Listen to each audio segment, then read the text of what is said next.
So, welcome back. I'm Vimal Chunni. You people are watching Bihar View. The first of all, because you people are watching, so please subscribe Bihar View on YouTube. So Facebook के different pages पे मैं रहूँगा. सो बात क्या करेंगे हम बात करेंगे बांकीपुर विधानसभा क्षेत्र की. जी हाँ, बांकीपुर विधानसभा क्षेत्र में बड़ा ही ड्रामेटिक चेंज आया है. मैंने कल भी लाइव किया था, मगर मैं उसको मैंने अपलोड नहीं किया. मैंने ये सोचा कि उसको मतलब पब्लिक नहीं किया. मैंने सोचा आज करूँगा, लेकिन आज घटनाक्रम इतनी तेजी से बदला कि कल जो अभिषेक सिन्हा उर्फ अभिषेक बंटी जी ने बीजेपी के टिकट से बांकीपुर विधानसभा क्षेत्र में नामांकन किया था, आज उन्होंने अपने कुछ पारिवारिक कारण बताते हुए अपना नाम जो है वापसी के लिए बीजेपी अध्यक्ष, बिहार के बीजेपी अध्यक्ष के पास गए और उन्होंने बोला कि मैं ये चुनाव नहीं लड़ना चाहता हूँ. तो उनको एक्सेप्ट भी कर लिया और ठीक आधे घंटे के बाद नीरज कुमार सिन्हा, जो कि 32 वर्षीय बूथ एजेंट हैं, एक तरीके से बूथ पे काम करते हैं, वोटर की पर्चीज बांटते हैं, ये 32 इयर्स के हैं और अभिषेक सिन्हा 38 इयर्स के थे. हाँ, जो इनकी एज में और नीरज और 6 साल छोटे हो गए, यानी 32 इयर्स के हो गए, जो बीजेपी के कैंडिडेट हैं. और देखना है कि वो कब नामांकन भरते हैं, कल भरते हैं कि परसों भरते हैं. 13 तारीख को अंतिम है, 13 तारीख अंतिम दिन है. उस दिन शायद प्रशांत किशोर भी, जो जन स्वराज के संस्थापक हैं, वो भी बांकीपुर विधानसभा क्षेत्र से अपने नाम का ऐलान कर चुके हैं, अपनी सभाएं कर रहे हैं. और वो टारगेट में हालांकि सम्राट चौधरी को ले रहे हैं अपनी पब्लिक मीटिंग्स में. सम्राट चौधरी यानी बिहार के जो नए सीएम हैं बीजेपी के या एनडीए के, उनको अपने मोर्चा पे ले रहे हैं. लेकिन दिलचस्प बात यह है कि हम जो आज बात कर रहे हैं कि बीजेपी को ने क्या गलती की, या क्या अभिषेक सिन्हा के पास ऐसा क्या था जिसके कारण उन्हें अपना नाम वापस लेना पड़ गया. अलग अलग तरह की बातें हो रही हैं. एक तो ये बात हो रही है कि अभिषेक सिन्हा जो है वो क्लास 10th पास हैं, वो भी संस्कृत शिक्षा बोर्ड से हैं, बिहार स्कूल एग्जामिनेशन बोर्ड से भी नहीं है, या रेगुलर जो बोर्ड्स होते हैं उससे नहीं है. संस्कृत बोर्ड भी जो है वो रेगुलर बोर्ड ही है, लेकिन उससे वो 10th पास हैं. कारण ये भी दिया जा रहा है, एक अलग अलग जो टेलीविजन मीडिया के जो बड़े रिपोर्टर्स हैं वो बता रहे हैं, और कई लोग ये भी बता रहे हैं कि शायद उन्होंने जो एफिडेविट फाइल की थी, या जो नामांकन में जो जानकारियां दी थी, उसमें शायद कोई एक आध दो जानकारी ऐसी रही होगी जो छुप गई होगी, या कुछ ऐसी बातें आई होंगी बीजेपी की नज़र में, या उनकी नज़र में, जो हो सकता है गले की हड्डी बनने का काम करे फ्यूचर में. लेकिन ये चर्चा है, अभी कारण स्पष्ट नहीं है. कारण ऑफिशियली यही है कि उन्होंने ये कहा है कि पारिवारिक कारणों की वजह से मैं ये चुनाव लड़ने में असमर्थ हूँ. और तुरंत आधे घंटे के बाद ही नीरज सिन्हा के नाम की घोषणा हो गई. खेल बड़ा दिलचस्प हो गया है. दिलचस्प इसलिए हो गया कि बांकीपुर सीट जो है वो नितिन नवीन की सीट है, और नितिन नवीन इस वक्त बीजेपी के क्या कहिएगा, बीजेपी के अध्यक्ष हैं. राष्ट्रीय अध्यक्ष हैं, और वो भी बहुत युवा हैं. बीजेपी बहुत तेजी से युवाओं को मेन स्ट्रीम पॉलिटिक्स में ला रही है. मेन स्ट्रीम जैसे उन्होंने अध्यक्ष चुन लिया, राष्ट्रीय अध्यक्ष बहुत कम उम्र का नितिन नवीन जी को बनाया. बिहार से पहली बार कोई इतने बड़े पद पे गया है, और जो नरेंद्र मोदी जी की के टाइम पीरियड में बीजेपी ने जो अपना आकार बदला है, आकार विकार किया है, जो वाइड स्प्रेड हुआ है, काफ़ी बड़ी पार्टी हो गई है. दुनिया की सबसे बड़ी पार्टी के रूप में बीजेपी को माना जा रहा है इस वक्त. और लगातार वेस्ट बंगाल के चुनाव जीतने के बाद बीजेपी जो है फुल बुलंदी पे है. लेकिन बांकीपुर विधानसभा क्षेत्र चूंकि नितिन नवीन का आता है, इसलिए नितिन नवीन की भी ये चॉइस रही होगी कि वो अपने मनपसंद कैंडिडेट्स को यहाँ से उतारे। हालांकि उम्मीदवार तो एक से एक थे रेस में, लेकिन शायद आप जानते हैं कि बीजेपी ऑलवेज सरप्राइज देती है, और शायद इस वक्त उनकी विचारधारा में ये चल रहा है कि नई पीढ़ी जो है, जो युवा पीढ़ी है, उसको जल्द से जल्द इंडक्शन, मतलब जल्द से जल्द उसको इंडक्ट किया जाए मेन पॉलिटिक्स में, विधायक बनाकर, एमपी बनाकर, पार्टी के तमाम जो पद हैं, राष्ट्रीय अध्यक्ष का तो पद उन्होंने दे ही दिया है एक यंग ब्लड को। सो ये नीरज सिन्हा के नाम की जब घोषणा हुई, जो बूथ कैंडिडेट है, एकदम समझ लीजिए एकदम निचले स्तर का, मतलब निचले पायदान पे, जो सबसे निचले पायदान पे बीजेपी के कार्यकर्ता में अगर नाम लिया जाए तो नीरज सिन्हा का होगा। एक से एक दिग्गज बांकीपुर विधानसभा से टिकट लेकर चुनाव मैदान में उतरना चाहते थे, लेकिन उन्होंने अभिषेक सिन्हा और बंटी जी का को टिकट दिया, और बंटी जी ने, अभिषेक जी ने ये मना कर दिया।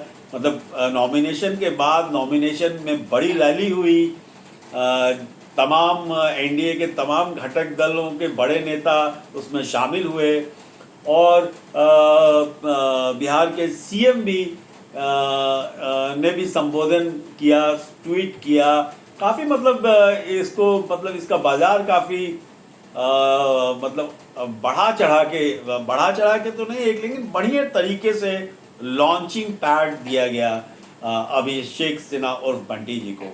अब देखना यह है कि नीरज सिन्हा का जब नॉमिनेशन होता है तो नीरज सिन्हा के नॉमिनेशन में किस तरह की भीड़ होती है। और देखिए, ये बांकीपुर विधानसभा क्षेत्र जो है, जो सीट है, वो 99.9% बीजेपी की सीट है। हालांकि 9-10 कैंडिडेट्स हैं इस वक्त। आरजेडी की रेखा गुप्ता हैं, चूंकि बनियास का भी काफ़ी वोट्स है इस क्षेत्र में। खासकर ये बिहार की राजधानी पटना का एक ऐसा क्षेत्र है बांकीपुर, जो कहिए कि हार्ट है, जिसमें गांधी मैदान है, बाकरगंज है, कदम कुआं है, बोरिंग रोड है, और बिहार के सबसे धनी, सबसे शिक्षित, सबसे मतलब पढ़े लिखे, सबसे स्टैंडर्ड और एक क्लास के तौर पे अगर देखा जाए तो बिहार में बांकीपुर की जो पॉपुलेशन है वो समझिए नंबर 1 है, अपने ऊपर के पैदान पे है। हाँ, एक से एक लोग रहते हैं। हालांकि पॉपुलेशन के हिसाब से जो कास्ट समीकरण है उसके हिसाब से नीरज सिन्हा भी कास्ट हैं, अभिषेक सिन्हा और बंटी जी भी कास्ट हैं, और नितिन नवीन भी कास्ट हैं। और कास्ट को यहाँ लोकल लैंग्वेज में बिहार में लाला बोलते हैं बेसिकली। सो ये लालाओं की सीट है, वो लाला नहीं जो पंजाब में या बाकी जगह जो लाला बनियाज होते हैं, वो नहीं है। सो बनियाओं की भी आबादी है, अच्छी खासी आबादी है।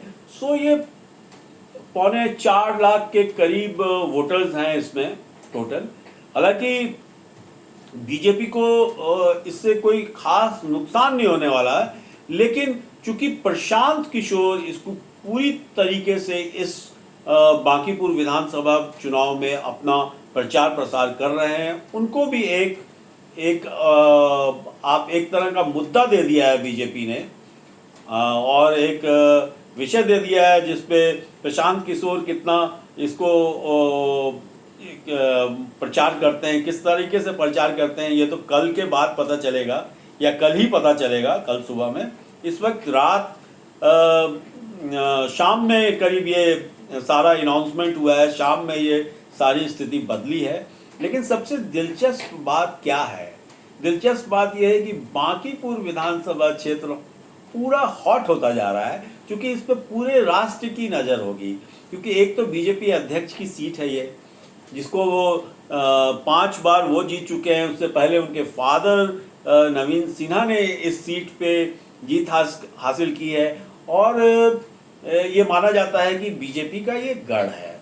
और इस गढ़ में इस वक्त प्रशांत किशोर जो हैं वो बांकीपुर विधानसभा क्षेत्र से चुनाव लड़ रहे हैं। उसमें वो 2-3 चीज़ों को टारगेट कर रहे हैं। एक तो वो सम्राट चौधरी को टारगेट कर रहे हैं, क्योंकि बहुत से जो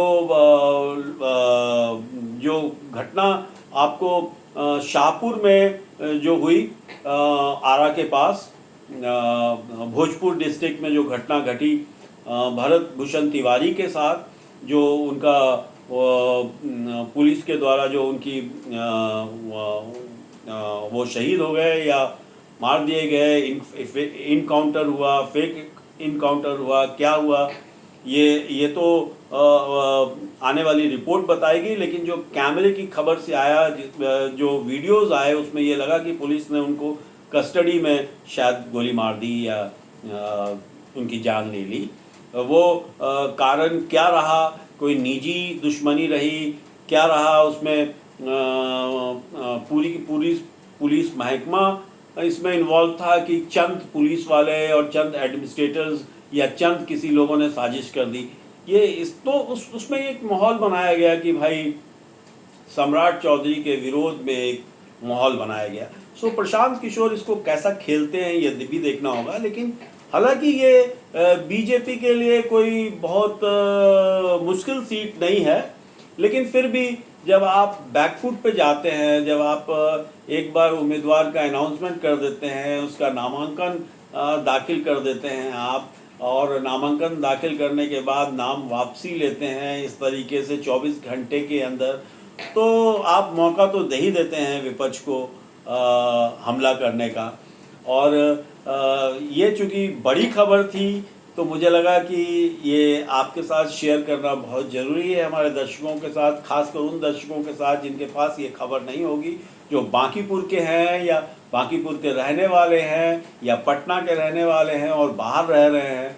और जो आप मेरे व्यूअर्स हैं उनको ये जानना ज़रूरी है कि बांकीपुर में ये चेंजेस बहुत फास्ट हुआ है। हालांकि देखते हैं, वोटिंग में अभी काफ़ी दिन है और ये जो 20-22 दिन 25 दिन का जो समय है, इस समय ये बरसात भी शुरू हो चुकी है पटना में, और इस बरसात का भी थोड़ा इलेक्शन पर प्रभाव पड़ेगा। लेकिन देखते हैं कि हालांकि बांकीपुर विधानसभा क्षेत्र में वाटर लॉगिंग की उतनी समस्या नहीं है।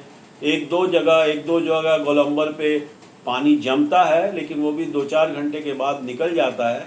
लेकिन फिर भी बरसात का मौसम है और बीजेपी ने अपने विपक्ष को ये एक मौका दे दिया है। हालांकि आज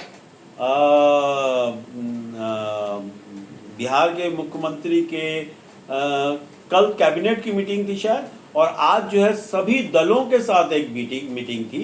एनडीए के जितने दल हैं एनडीए में, उन सब की एक अच्छी खासी मीटिंग थी, और इस मीटिंग के बाद ही शायद ये नाम जो है, नया नाम आया है। और उस वक्त ही ये घटना घटी है जब अभिषेक सिन्हा ने अपना नामांकन, अपनी उम्मीदवारी वापस लेने के लिए भारतीय जनता पार्टी के जो बिहार के अध्यक्ष हैं संजय जी, उनके पास उन्होंने वो दिया कि भाई मैं चुनाव नहीं लड़ सकता हूँ कुछ पारिवारिक कारण के कारण। हालांकि पब्लिक बहुत तेज है, पब्लिक अपने अपने हिसाब से कारण देख रही है, क्या कारण हो सकता है। हालांकि अभी कोई कारण स्पष्ट नहीं है, अभी तक कोई वजह जो है वो समझ में नहीं आती कि क्या वजह है। लेकिन एक चीज़ है कि बीजेपी अपनी जितनी भी भारत भर में जितने भी उम्मीदवार खड़ा करती है या जितनी भी चुनाव लड़ती है या भाषण देती है, उस पर एक ख्याल जरूर रखती है कि बीजेपी की छवि जो है वो साफ सुथरी रहे। हालांकि इस फैसले से थोड़ा 1-2 दिन लगेगा इसको एडजस्ट होने में, लेकिन 1-2 दिन या 4 दिन या ये इसको देखते विपक्ष वाले जो हैं, बाकी दल के लोग जो हैं वो जैसे रेखा गुप्ता है आरजेडी की कैंडिडेट, लोजपा से भी शायद कोई खड़ा हुआ है, ये चिराग पासवान वाली नहीं, उनके बाकी उनके ब्रदर वाली, उनके चाचा वाली पार्टी से शायद कोई खड़ा हुआ है। 9 से 10 कैंडिडेट हैं और कैंडिडेट बढ़ भी सकते हैं। 13 तारीख को नामांकन का अंतिम दिन है शायद, और उसके बाद नाम वापसी के लिए 2-4 दिन दिए जाएंगे, और 30 को शायद 30 जुलाई को शायद वोटिंग है, और फर्स्ट वीक यानी 3 या 4 अगस्त को शायद काउंटिंग है इसकी। सो दिलचस्प खबर है, दिलचस्प माहौल है। हालांकि उपचुनाव में वो जोश नज़र नहीं आता है, लेकिन ये बांकीपुर की सीट एक चर्चा का विषय बन गई है। अदरवाइज उपचुनाव को लोग अनदेखा कर देते हैं, और इस सीट से हालांकि एनडीए की राज्य सरकार को ना तो कोई फर्क पड़ता है और ना ही राष्ट्रीय सरकार को कोई फर्क पड़ता है नेशनल लेवल पे। ना तो मोदी जी की सरकार को कोई फर्क पड़ेगा और ना ही सम्राट चौधरी जी की सरकार को कोई फर्क पड़ेगा, लेकिन एक माहौल जो है वो गर्म रहेगा, वो लगेगा कि चुनाव हो रहे हैं। सो ये घटनाक्रम बहुत इम्पोर्टेंट है, और पब्लिक की जो बांकीपुर की तो पब्लिक चर्चा करेगी ही, लेकिन आसपास जो पटना के आसपास की सीटें हैं उन पर भी चर्चा रहेगी। और पूरे बिहार में, चूँकि आपको मालूम है कि बिहार में हर व्यक्ति जो है वो राजनीति की बात दिन में 2-4 बार तो जरूर करता है, और हर दूसरे तीसरे व्यक्ति की ये दिलचस्पी होती है पॉलिटिक्स में। सो देखना यह है कि कल क्या इसकी बड़ी खबर बनेगी। सो कल फिर मैं आऊँगा और फिर मैं बात करूँगा बांकीपुर विधानसभा क्षेत्र पर भी बात करूँगा, मैं प्रशांत किशोर पे भी बात करूँगा, मैं बीजेपी की जो युवा पीढ़ी जो संभालने जा रही है सभी पदों को, जो 10-15 सालों के बाद जो बीजेपी का जो बड़े नेता होंगे वो इस वक्त पूरे भारत में चुन चुन के लिए जा रहे हैं। सो देखना है। और अगले साल यूपी और पंजाब का भी चुनाव है, इस पर भी चर्चा करेंगे कल। सो आप देख रहे हैं बिहार व्यू, मैं हूं विमल चुन्नी, और यह है विमल चुन्नी की रिपोर्ट, विमल चुन्नी डिकोड, कुछ भी कह सकते हैं आप इसको। और please subscribe Bihar view YouTube channel. So देखते रहिए। मुझे लगता है कि मैंने आपको इन्फॉर्मेशन अच्छी दे दी बांकीपुर विधानसभा क्षेत्र पे, और जो उम्मीदवार हैं अब देखते हैं कि ये नामांकन जो नीरज सिन्हा करते हैं उसमें किस तरह की धूमधाम रहती है। So thank you very much, keep watching Bihar view. Thank you.